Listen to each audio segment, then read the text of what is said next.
Le 13 juillet, la gouvernance Avignon Avenir Ambition a organisé une journée de présentation pour faire découvrir aux entreprises invitées les atouts et les richesses du bassin économique avignonnais.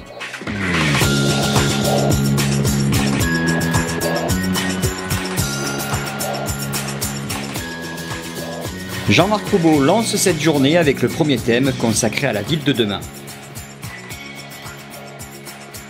Dans la foulée, plusieurs acteurs de la vie économique locale détaillent le plan d'action de cette stratégie de marketing territorial portée par les 19 partenaires que rassemble la gouvernance Avignon Avenir Ambition. Des chefs d'entreprise expliquent également pourquoi ils ont décidé d'installer leur société sur le territoire avignonnais. Je suis originaire de Perpignan, je suis arrivé dans la région il y a un peu plus de 10 ans dans le cadre de missions de gestion de filiales d'un grand groupe dans le Vaucluse. Ce département m'a adopté et je l'ai adopté. J'ai une grande fierté d'y appartenir aujourd'hui. Je n'ai aucune envie d'y partir tellement que je m'y sens bien. J'ai créé cette société parce que j'y ai trouvé l'énergie, l'environnement et voire même les compétences nécessaires à démarrer cette activité. Après cette matinée de présentation, direction Agrosciences, l'un des sites de l'Université d'Avignon, pour la suite de cette journée bien remplie. Philippe Ellerkamp, le président de l'Université d'Avignon et Pays de Vaucluse, salue le lancement de cette stratégie de marketing territorial. Nous avons vraiment beaucoup d'atouts. Il était temps de marcher ensemble, tous main dans la main, pour porter sur la scène internationale l'attractivité et les qualités de ce territoire. Pour le deuxième thème consacré à la culture du futur, Jean-François Césarini, directeur du développement de la French Tech Culture, a présenté ce dispositif et surtout quelques startups qui sont actuellement accélérées au sein de The Bridge.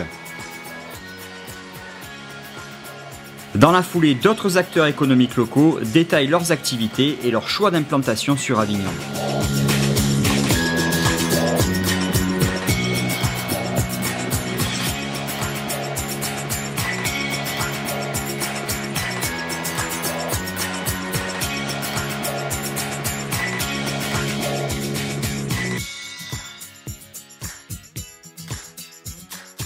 Après l'université, direction l'usine Kookaburra spécialisée dans la fabrication de jus de fruits ultra frais. Jérémy Marcuccelli, fondateur de Kookaburra, effectue une visite guidée de son entreprise. Les pouvoirs publics doivent valoriser leur territoire et les entreprises qui les composent. Je pense qu'un exemple concret comme aujourd'hui, avec une visite réelle et avec un vrai outil qui s'est créé au bout de 10 ans, c'est vrai que pour nous, pour moi surtout, j'avais à cœur de valoriser mon parcours et surtout les gens qui m'ont accueilli. Ensuite, direction le Palais des Papes, en plein cœur du Festival d'Avignon, pour une conférence de presse en compagnie du président Roubaud, présent depuis le début de cette journée, Monsieur Gontard qui représente la mairie d'Avignon, et Olivier Pi, le directeur du Festival d'Avignon. À l'issue de ces échanges, encore très fructueux, certains chefs d'entreprise vont s'installer ici pour de bon. Il y a vraiment des synergies et puis effectivement pourrons-nous nous resituer à Avignon au niveau de cette activité de maraîchage, c'est une opportunité, on ne peut pas passer à côté. Cette journée unique en son genre et amplement réussie s'est terminée avec un cocktail dînatoire au sein du cloître Benoît XII, suivi par la pièce de théâtre Les Damnés dans la cour d'honneur.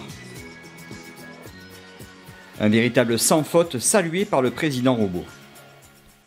C'est un grand succès et de manière claire, on voit que lorsqu'on est capable de rassembler l'ensemble des acteurs du territoire, on est capable d'obtenir des résultats. C'est la première des choses.